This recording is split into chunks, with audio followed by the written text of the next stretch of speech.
Thank you very much, and thank you for that introduction and for inviting me to be here this year. And it is a real pleasure to be back in Birmingham. I had a very happy walk through the quad, which hasn't really changed, and of course in the spring it's looking absolutely beautiful. So pale green, I love those spring colours, and I've always loved, I mean I know not everybody does, but I've always loved the Chamberlain buildings. So, and I have very strong memories of many events connected with that. And I did walk along the history corridor, which again brought back very strong memories of my years here and how important they were to my development as a historian. So it's a great pleasure to be here with you. Well, the project I'm now involved with and have been for the last 3.5 years and will be for the next 3 years is about reinscribing slavery, and more specifically slave ownership, back into British history. The Legacies of British Slave Ownership project concerns the legacies of the slave owners, the marks that slave ownership has left on British society. We're very well aware that exploring the legacies of ownership in no way encapsulates the legacies of slavery as a whole, far from it. Most of the work which has been done in recent years on the legacies of slavery has been centrally concerned with the enslaved for very obvious reasons. These were the forgotten people, the ones who figured in the archives only as numbers or to be counted for the profits they produced, whose lives and deaths were also so painful that it was hard for their descendants to remember. For as Toni Morrison wrote, how do we represent what is unrepresentable? In the last decades, visual artists, writers, filmmakers, historians have all been active in the work of representing that past and recovering, insofar as it is possible, those lives. Most recently, we've seen slavery become, in the wake of Obama's presidency, a suitable project for Hollywood. African Caribbean historians, meanwhile, family historians, have been hard at work trying to piece together their own histories, struggling with the fragments and the skeletons that they can reconstruct. At the same time, educationalists, curators and historians have been doing more research on the many tentacles of the slavery business. The shipbuilders, the captains, the marine insurers of London, Liverpool, Bristol and Glasgow, the merchants and manufacturers associated with the refining and marketing of sugar and rum, the bankers who provided credit, the gun makers and metal manufacturers of Birmingham and the Black Country, the textile manufacturers of northern Germany who made the Osnaburg for the clothes of the enslaved, the merchants of Rhode Island and Newfoundland who shipped the dried fish to the Caribbean, and so we could go on. The many sectors and people who lived off aspects of slavery. This was always a transatlantic business, crisscrossing the globe from Britain and West Africa to continental Europe, North America and the Caribbean. The slave owners, however, have so far attracted relatively little attention. And our preoccupation, and our is the project I'm involved with ownership, stems from concerns as historians of Britain and our recognition that slave ownership in the Anglophone Caribbean is a peculiarly British responsibility. The men, and it was initially men, who left Britain for the West Indian Islands from the 16th century, sometimes associated with the military or the navy, sometimes younger sons of the gentry seeking a fortune, sometimes penniless Scots, sometimes themselves indentured. These were the men who, if they were successful, and of course many of them were not, became the enslavers, established plantations and flourished alongside King Sugar. The absentees, those who lived in the metropole, enjoying the fruits of their ill-gotten gains, figure in accounts of the 17th and 18th century. Christopher Codrington with his endowment of All Souls Library, or the legendary William Beckford with his Gothic folly, Fonthill Abbey. Yet they were rarely remembered once the heyday of slavery was over. After 1833 and abolition, the slave owners abandoned that identity, often together with their estates, and recreated themselves as simply metropolitan men, members of the elite, unsullied by connections with slavery. What is more, they were extraordinarily successful in erasing their pasts in collective memory. A systematic survey of the online Oxford Dictionary of National Biography, that pantheon of people who have made modern Britain, includes hundreds of people who themselves once owned enslaved people or who were closely related to people who did. But their slave ownership is not acknowledged. So, for example, Thomas Hankey, the political economist and governor of the Bank of England, is said by the ODNB to have joined his father's firm, Thomson, Hankey & Co., plantation owners and West India merchants. This firm owned people, yet that slave ownership is elided. Furthermore, many of the slave owners in the ODNB are presented as the victims of emancipation, their family fortunes wrecked by the decline of the plantations. Take Captain Frederick Marriott, who I'm going to talk about this evening, who in the 1840s, quotes, "Notwithstanding a patrimony in excess of £500,000, seems to have been permanently short of money, owing partly to the ruin of his West India property." These were the discourses fostered by the slave owners themselves, which became collective memories in Britain and have contributed to the amnesia about slavery that still rules in much of our society. So who were these men and women whose incomes derived in part or in whole from their slave ownership? For the past 3 years and more, our project team at UCL has been working on the forgotten legacies of the slave owners and their descendants. It's a collaborative project driven by the understanding that individual labour could not produce the prosopographical work that is at the heart of our research. We had come to the conclusion that it was important to establish a systematic investigation of the scale and significance of the legacies of slave ownership in Britain after emancipation. Eric Williams, in his classic work, Capitalism and Slavery, which has been a major inspiration for us, utilised a large number of examples of slave-owning families, and other historians have produced excellent case studies of particular families, such as the Gladstones and the Lassells. But working individually, it would be impossible to do the kind of work that we have been able to do. Furthermore, we needed the skills of economic, political and cultural historians to build a full picture of the multiple legacies of these men and women. That commitment to the economic dimensions of slave ownership has been vital to us. And you were very kind to me, but I would never make any pretenses myself to be an economic historian. However, I do believe in collaborating with economic historians. New imperial history, which has been the focus of my own work since the 1980s, found its impetus in the post-colonial moment. This was the time, as Simon Gikandi suggested, that the foundational histories of both metropolitan and decolonised nations began to unravel, when imperial legacies came to haunt English and post-colonial identities. While anti-colonialism had focused on the expulsion of the colonial powers and the creation of new political nations, the post-colonial project was to decolonise the mind, to dismantle the racial hierarchies which were one of the most pernicious legacies of colonialism, and, as Bob Marley so eloquently put it, or sang it, to free ourselves from mental slavery.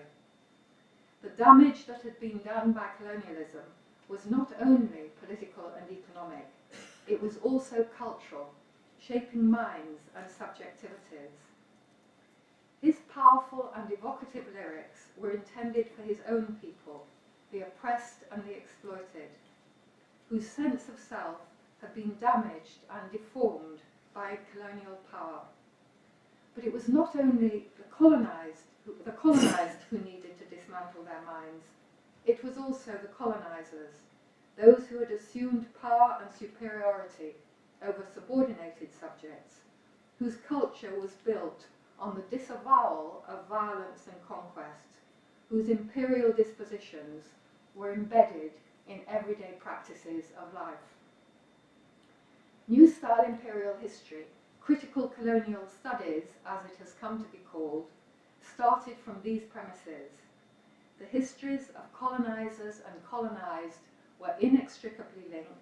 A proper understanding of both domestic and colonial histories depended on grasping the connections between the two. In the much-quoted terminology, metropole and colony must be analysed in the same frame. Feminist historians who had already challenged the gender blindness of historical writing were insisting on placing gender as central to historical analysis, were the first to take up these questions in relation to British history. They were inspired to rethink British domestic history through the lens of empire, exploring the ways in which the British were at home with the empire, how it had shaped both culture and politics. What were the grammars of difference and hierarchies of inequality as they worked here? And my book, Civilizing Subjects, is actually about Birmingham. It comes home. It comes right home. How were these inflected by gender and class as well as race? How was home constituted as separate and different from away? Part of the imperative of this work was the focus on culture as a process and set of practices, culture as the production and exchange of meanings, culture as how people make sense of the world, not just in terms of ideas, but in the organisation and regulation of everyday lives.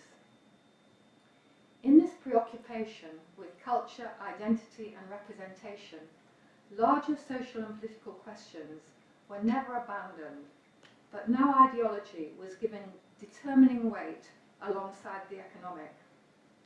But cultural history has tended to focus on micro-histories, neglecting the bigger picture. Empire linked the lives of people in the nation to global circuits of production, distribution and exchange, to the exploitation and oppression of millions of other imperial subjects. National and local histories were imbricated in a world system fashioned by the racial hierarchies of colonialism and imperialism. We need, as Mrinalini Sinha argued, an understanding of the imperial social formation, a mode of analysis, as she puts it, that is simultaneously global in its reach and conjunctural in its focus. Yet little of the work that has been done by cultural historians has addressed the economic relations that were central to the workings of that imperial social formation. Now we are living in very different times. This is not the 1980s, which was the post-colonial moment. Economic questions dominate the news and dominate our collective lives. The banking crisis, the effects of globalization, Britain's dependence on financial services, the decline of manufacturing, the industrial wastelands, weak growth, the deficit, austerity, the cuts in welfare services and benefits, unemployment, food banks, increased poverty. These are some of the myriad ways in which economic issues have taken centre stage since 2007 and have direct effects on all our lives. Yet economic history has declined significantly as a subject in the last 20 years. The compartmentalisation of history into its subdisciplines and areas of expertise has had the effect of rendering those of us primarily concerned with social and cultural questions ill-equipped to grasp the significance of the economic, while many economic historians marginalise cultural questions. By the economic, we no longer mean economic relations as they would have been conceptualised before gender history or the discursive turn. For now we have an expanded conception of the significance of social relations of production, and of the ways in which the reproduction of the relations of production and of the symbolic forms of life are critical to the circuits of capital. A society based on choice and the market, for example, needs analysing in terms of consumption, an area in which cultural historians have made decisive interventions, but not because of their training in classical economics. Production, reproduction, material life, wealth and labour all need greater salience in our explanatory vocabularies, alongside, not portioned off from, questions of culture. It is perhaps only now, as Partha Chatterjee has argued, at the beginning of the 21st century, that all three entities, capitalism, the nation-state and empire, can be subjected to systematic historical critique. And to this I would add the family, that key institution of modern life. Our project began with some big questions, ones in part informed by Eric Williams' analysis. How significant was the wealth generated by slavery to industrialisation? What happened to the money that came into Britain as a result of abolition and compensation? To what extent did abolition in 1833 represent a fundamental break in social and political and economic organisation? Were the West Indians, as they were called, the white West Indians, really an archaic grouping, as Williams thought, by 1833, who had lost their power? Who were the people who got compensation, and what did they do in the subsequent decades? What were the effects of abolition in terms of thinking about race? Our research began with the compensation records, the records of the £20 million that was paid by the British government and British taxpayers to slave owners in 1834 after abolition. The records of the claims made by slave owners for compensation are extremely detailed. A listing was provided for Parliament of the successful claimants, but underlying this list are the meticulous records kept by the commissioners to process the claims. And Nick Draper, whose book, The Price of Emancipation, provided our starting point, and who's one of our group, of course, built a database of those claims, a complete census of the slave owners who made claims in 1834, 1835. And that is the only point at which we can have that kind of census of all the slave owners. There are about 46,000 individual claims that we have recorded in our online database. But our major concern is with the 3,000 absentees, roughly 6% of the overall population of slave owners who received money. Those 3,000 absentees, that is the people who live in Britain, got between 40 and 50% of the £20 million. So in other words, a small group got an extraordinary proportion of the money. About 8.2 million at that time, equivalent to about 16% of total state expenditure in 1834. There were 670,000 enslaved men and women, of whom 47,000 were in Jamaica. Some of the absentees received very large amounts. John Gladstone, for example, got over 100,000 for his property in 2,508 enslaved women and men in British Guiana and Jamaica. Others, especially women, owned much smaller numbers of enslaved people. Just over half of the claims were for less than £100, 84% less than £500. In the 78% of the cases where we know the sex of the awardee, 41% were women, 59% men. Very interesting in terms of the gender of property ownership. The compensation was for the people. It represented part of what was defined as the value of the enslaved men and women who had now been freed. and it was not associated with the land which the owners kept. We have found incidents of slave ownership across Britain. There is a heavy concentration, as you would expect, in the great slaving cities of London, Liverpool, Glasgow and Bristol.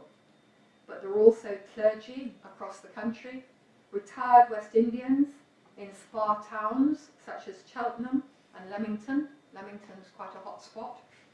The sons of military men living in such unlikely places as Sheffield, merchants in Newcastle, widows and daughters living on annuities in small towns. Women like Dorothy Little, living in genteel Clifton, who owned 13 enslaved people in Jamaica, but no land.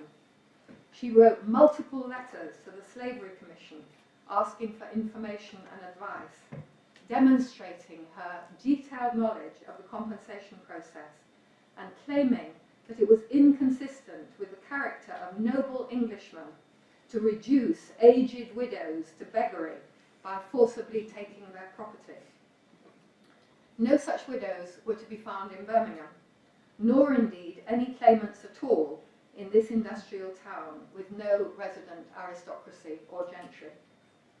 There were a disproportionate number of claimants in Scotland, the direct legacy of those Scots who went to the Caribbean seeking their fortunes. And it's important to note that not all of those who received compensation were directly involved in the ownership of plantations and people. Mortgagees, annuitants and trustees all figure very substantially. The slave owners, we are suggesting, played an important part in the shaping of modern British society as subjects but also agents of this new world. We have tracked the impact West Indian proprietors were able to have economically, politically and culturally in the period after emancipation and traced the continuities in the physical and cultural fabric of Britain. Far from surviving as an archaic fragment, with their political power demolished and their wealth undermined by emancipation, they were able to mobilise sufficient influence to secure major concessions in return for their acceptance of abolition. In addition to their share of the sum of £20 million in compensation, they also benefited substantially from the system of so-called apprenticeship, which meant that although formally free, those previously enslaved were compelled to work on the estates of their masters for a further period of 4 to 6 years. Since compensation marked the acceptance of the view that the institution of slavery had been legally and politically sanctioned by the state and the nation, British taxpayers must therefore bear the cost of the losses to slave owners, those erstwhile slave owners saw no reason to assume individual guilt for the part they had played in maintaining that institution. Once abolition was enacted, they joined the chorus, celebrating Britain's moral superiority and castigating other, less progressive, slave-owning nations. The absentee slave owners represented between 5 and 10% of the British elites between the 1810s and the late 1860s. They were linked in intricate networks of family and sociability, and unsurprisingly, family has proved crucial to our research, with marriage and inheritance as key mechanisms for the transmission of property. After emancipation, wealth continued to be created in the West Indies, particularly British Guiana and Trinidad. Many of the slave owners were not able to keep up with the sweeping changes that were taking place in the British economy, associated with the explosion of overseas trade, the so-called swing to the east and India, the investment in the new colonies of white settlement, the consolidation of the City of London as the centre of global capital flows, the emergence in time of the Joint Stock Company, new systems of communication, and the birth of the free trade nation. But many adapted to the New World Order, selling their plantations, transferring human and financial capital generated in slavery to the new industrial and commercial economy, contributing significantly to the growth of merchant banking and investment in marine insurance and railways. The decline of British proprietorship in the West Indies was thus a neglected aspect of the shift from land to commerce and industry that was a feature of this period. The abolition of slavery meant a shift in the balance of empire. The British West Indies, especially Jamaica, once the jewel in the crown, became increasingly defined as problematic and unproductive. Attention shifted to India in the east and to the new colonies of white settlement. Younger sons, who previously had headed for the Caribbean, now found their opportunities in Australia, New Zealand, Canada, and South Africa. Henry Kingsley, Charles Kingsley's younger brother, abandoned his family's long-term interest in Barbados and chose New South Wales for his unsuccessful colonial careering. Compensation money flowed into new ventures such as the Australian Agricultural Company and the development of South Australia and British Columbia. The Caribbean was no longer seen as a place to make a fortune and was neglected and sidelined in favour of more wealth-producing economies. Chattel slavery was something to be regretted and forgotten, best expunged insofar as was possible from public memory. Slavery continued, it should be remembered, in India, defined as domestic, while varied forms of unfree labour, indentured and bonded, sustained Britain's global dominance. After 1833 then, the West Indians were able to leave behind the identity of slave owner, which they didn't like anyway. They liked to be called West India proprietors, and sought to ensure their place in the reconfiguration of the ruling elite, which was part and parcel of the age of reform. Now let me take, for the rest of the time I have, the example of one family, the Marriotts. Joseph Marriott was a leading London merchant and shipowner with interests across the Caribbean and North America. He and his two sons were active pro-slavers until emancipation. Joseph's father, Thomas, was of Huguenot descent and initially a Presbyterian minister in Suffolk before becoming a physician. His experiments in his later years, practicing as a doctor in Northern Ireland before moving to more genteel parts in Bristol, involved plying his non-paying patients with enormous doses of drastic medicines in attempts to determine what he thought of as proper levels of medication. The Irish labouring poor could be the subject of his experimentation, perhaps a lesson that did not go unnoticed by his son, who became a slave owner. Joseph chose a mercantile career and went to Grenada as a young man in the 1780s. In 1788, the birth of his natural daughter, that's how she's recorded, Anne, was recorded, probably the child of a black mother. A year later, Marriott went to Boston, where he married the daughter of a prominent merchant, thus cementing his links with North America, developed through shipping and sugar. He returned to Britain in 1791 and was established enough in marine insurance by 1811 to become the chairman of Lloyd's. A prominent member of the Society of West Indian Planters and Merchants, he became the agent representing the interests of planters in Trinidad from 1805.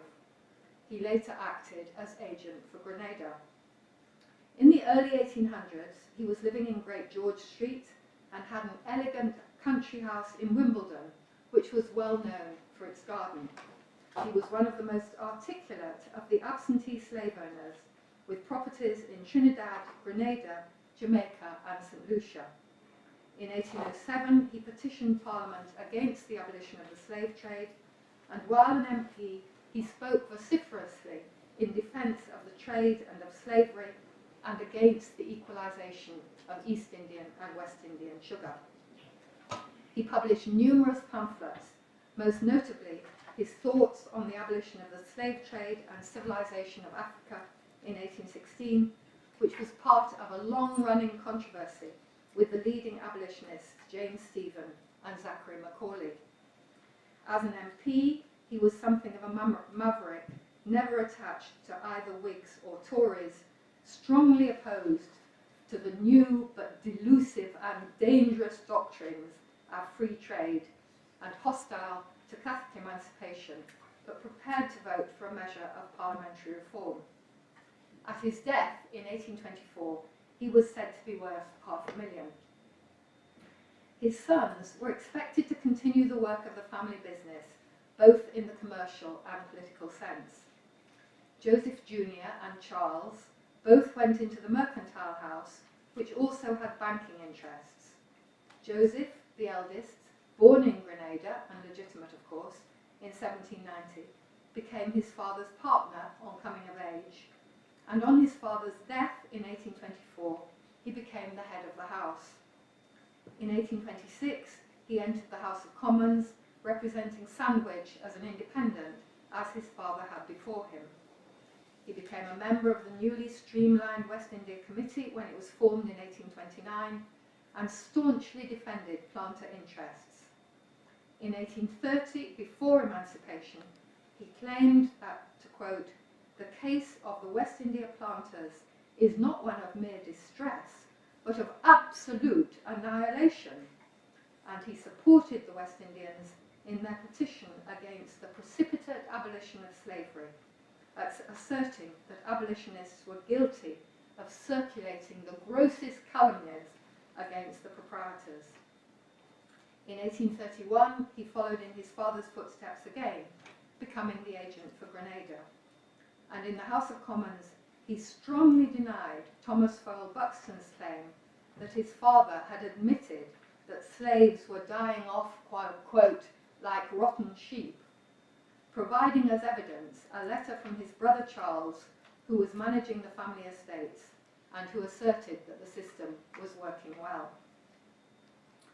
Frederick, the second son, who was to become well known as the novelist Captain Marriott, was also actively involved in the defence of slavery prior to abolition. Some of the older members of the audience tonight may be familiar with Captain Marriott. I think the younger ones on the whole won't, though you might know Children of the New Forest, which was one of his more genial productions.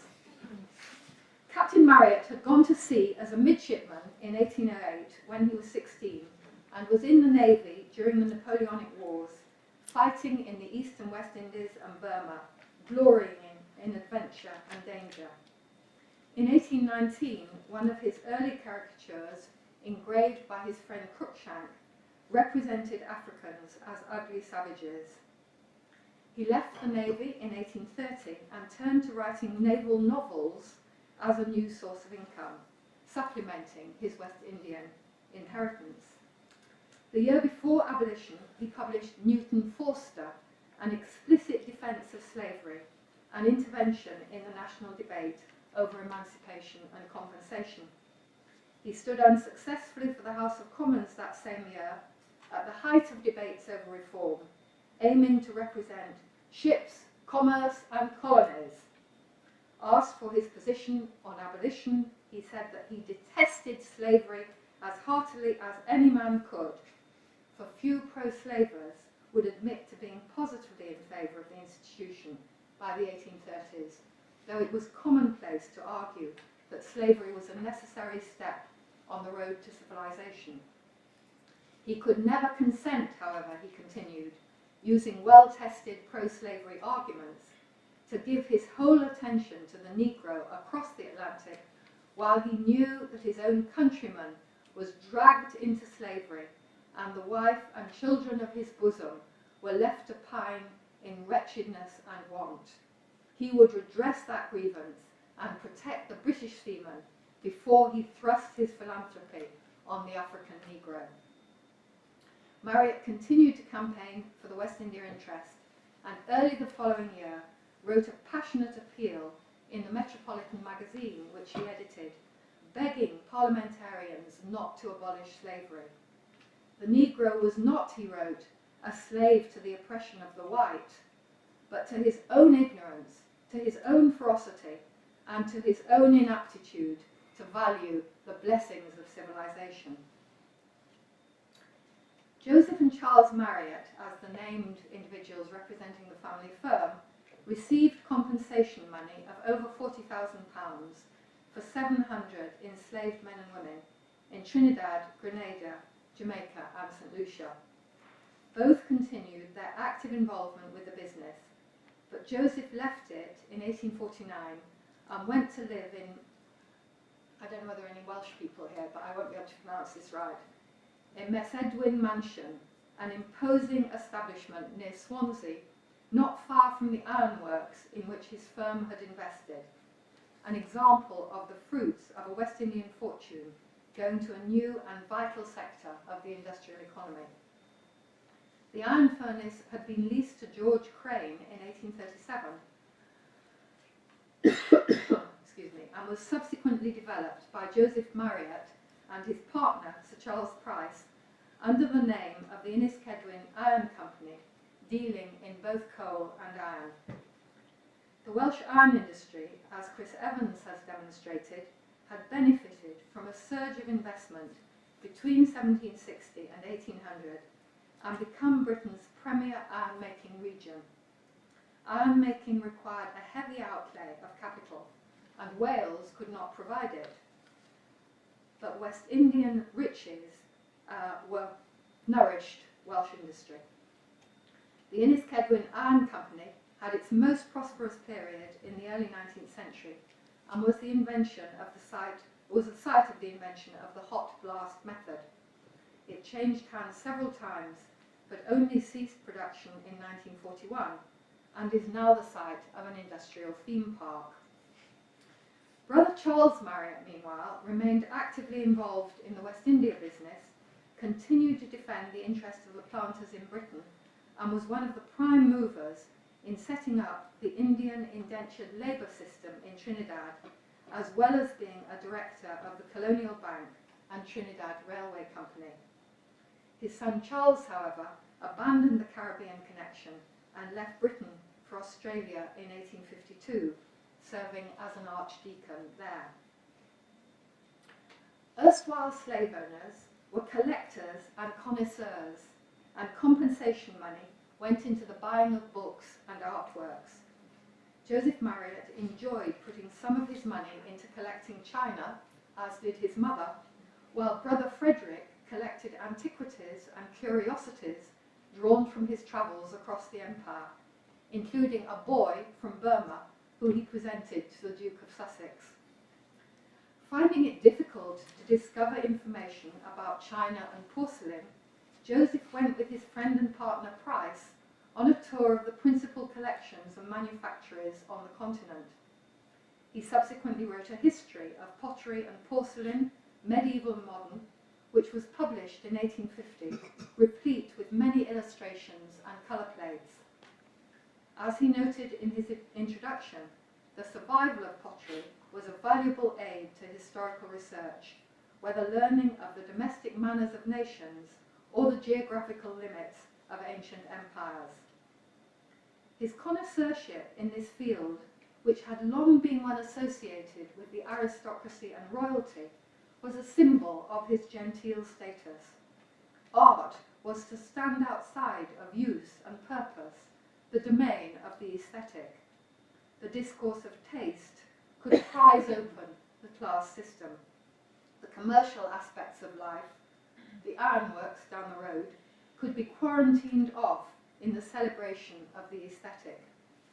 Joseph Marriott noted sadly how the elegant products of Josiah Wedgwood had been displaced by cheap imitations. Market activities could be constitutive of cultural refinement, but only when regulated by the culture of taste. The listing of private collections in Britain at the end of his book included many aristocratic names alongside those of former slave owners. His own collection, once again the fruits of family money, was sold at auction in 1867. While some former slave owners then integrated themselves into the British elite or settled for the army, leaving behind their West Indian connections, others found new opportunities, as we've seen, in the colonies of white settlement.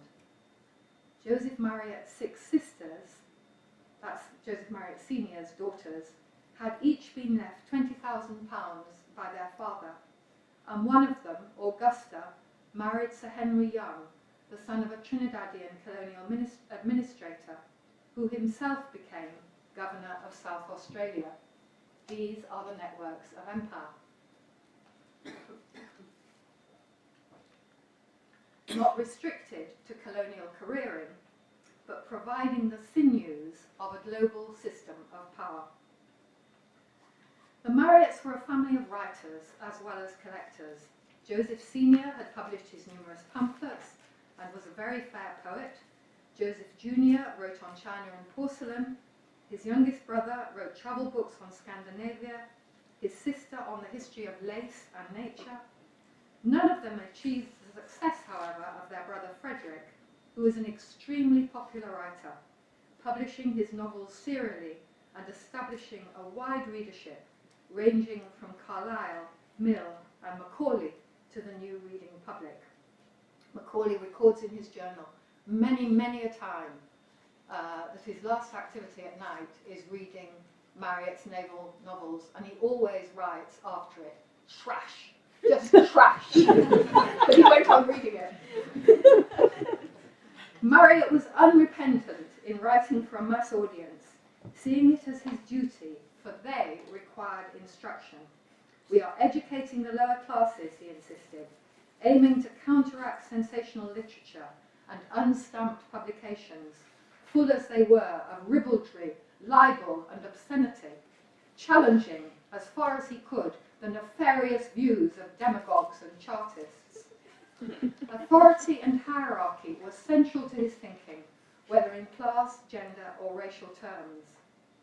Once the battle over emancipation had been lost and compensation won, Captain Marriott abandoned his defence of slavery. Abolition was now represented as a triumph. All Britons were united in their pride in the anti-slavery nation. This in no way affected, however, his denigration of Africans or of philanthropists. He continued to put his naval experience to work, creating tales of ordinary lads learning to be men through war and adventure, and writing in praise of empire. In the two most popular, written in the early 1830s, Mr. Midshipman Easy and Peter Simple, he celebrated the glories of British history and the Navy as the protector and pride of England.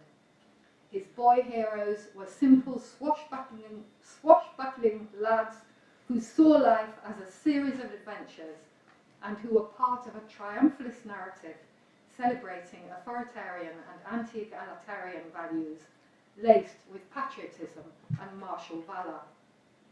War was a lark, but all would turn out right in the end. Marriage, family and property would be secured. Marriott's national story told how Britain's imperial power was based on white men's valiant deeds and actions across the globe. For Joseph Conrad, his adventures were enthralling. He wrote a fascinating piece on Marriott. He was the enslaver of youth. These enthralling adventures systematically racialized others, particularly Africans. Peter Simple caricatured abolitionists and ridiculed free blacks, distorting their speech, patronizing their claims to freedom. The slave trade was abhorrent, only practiced by the Spanish and the French. Midshipman Easy featured an African, only partially rescued from savagery by his encounter with Europe. In Marriott's view, it was clear that Africans would never be anything other than other. Yet Frederick Marriott had a half-sister, Anne, living in Guyana.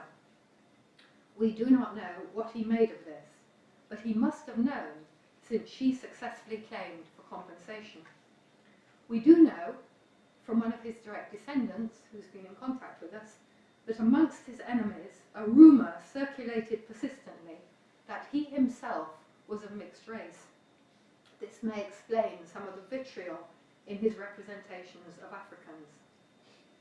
Anne Marriott received compensation money for 13 enslaved people in Guyana. There is evidence that they had lived with her for a long period and were mainly domestic servants.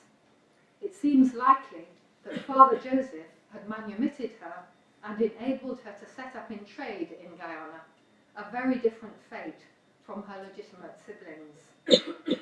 One of the most interesting findings of our work is unearthing the scale of these other families, material evidence of the entangled histories of Britain and the Caribbean. Africans were savages for Marriott, but people of mixed race were more complicated. In Peter Simple, his naval hero attended what's called a dignity ball, held by the elite of the free-coloured population to demonstrate their dignity. A crowd of Negroes were outside of the house, as he described it, when the midshipmen arrived, but the ball had not yet commenced, from the want of gentlemen, the ball being very correct, nothing under mulatto being admitted. Marriott explicated the racial hierarchies of the Caribbean to his readers. The pride of colour is very great in the West Indies, he wrote. A quadroon looks down upon a mulatto, while a mulatto looks down upon a Sambo, that is half mulatto, half Negro, while a Sambo, in his turn, looks down upon a nigger. The quadroons are certainly the handsomest race of the whole. Some of the women are really beautiful. Their hair is long and perfectly straight, their eyes large and black, their figures perfection, and you can see the colour mantle in their cheeks quite as plainly and with as much effect as in those of a European.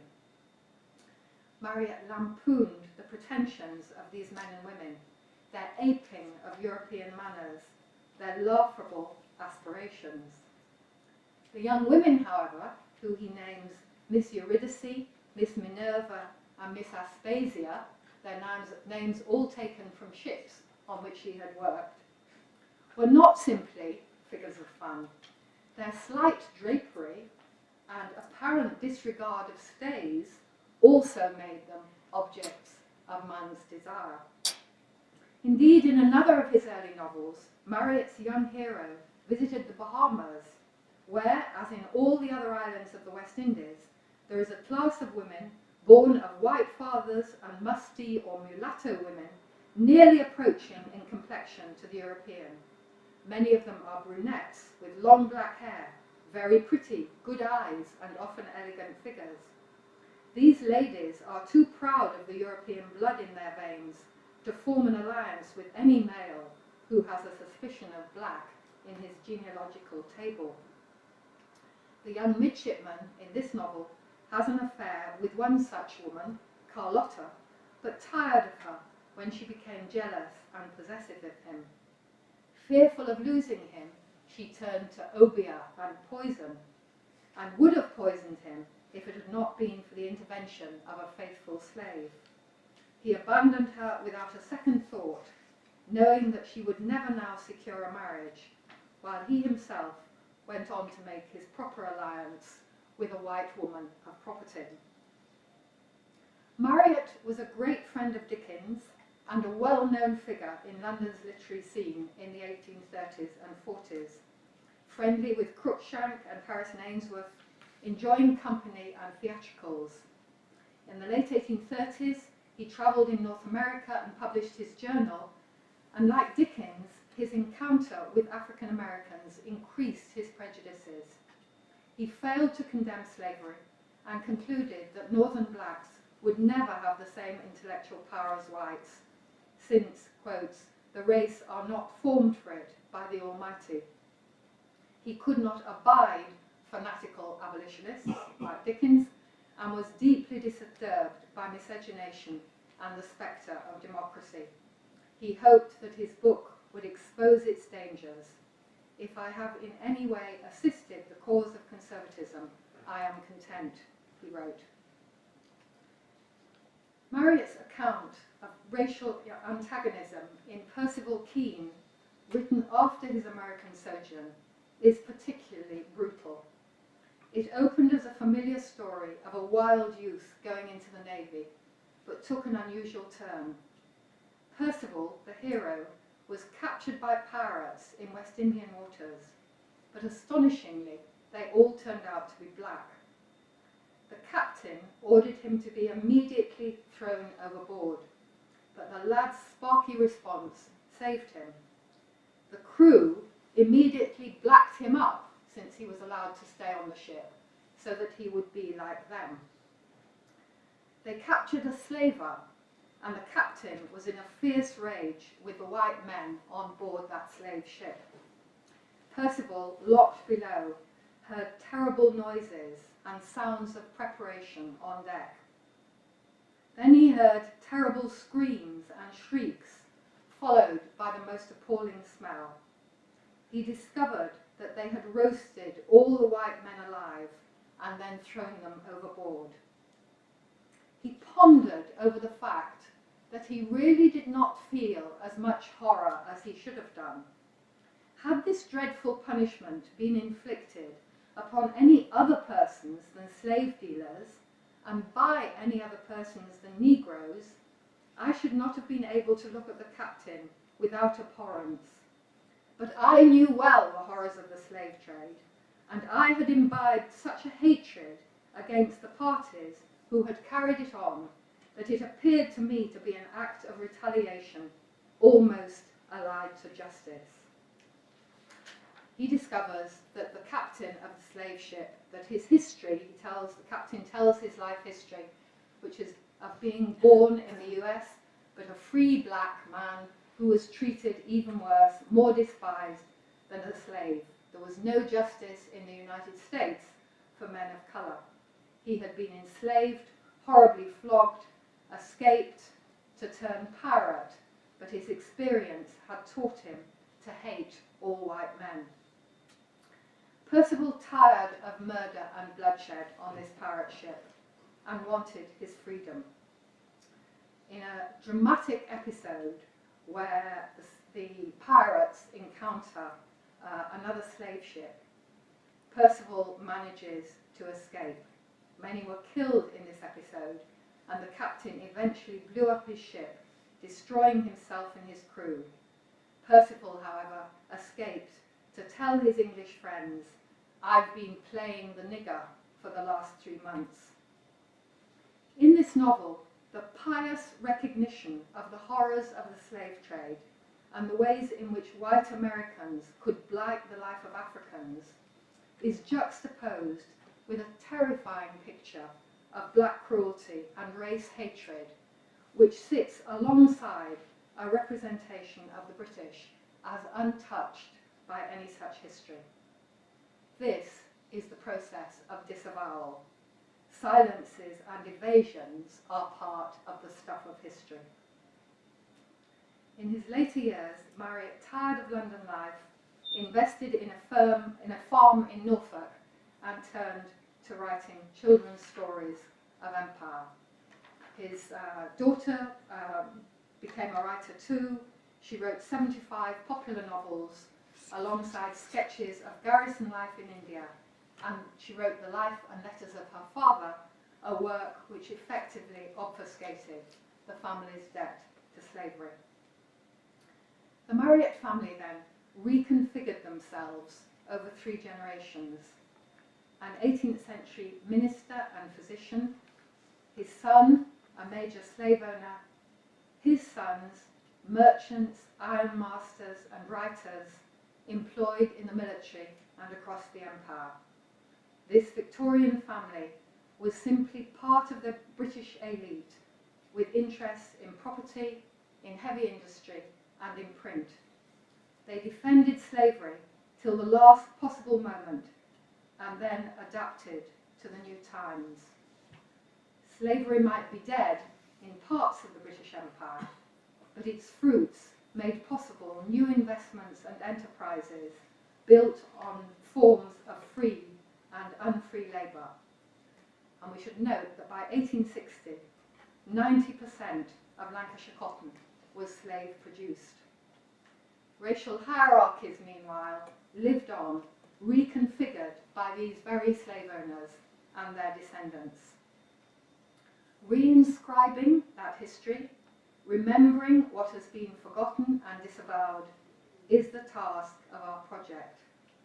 Slave owners certainly did not create modern Britain, but the Victorian period cannot be understood without them.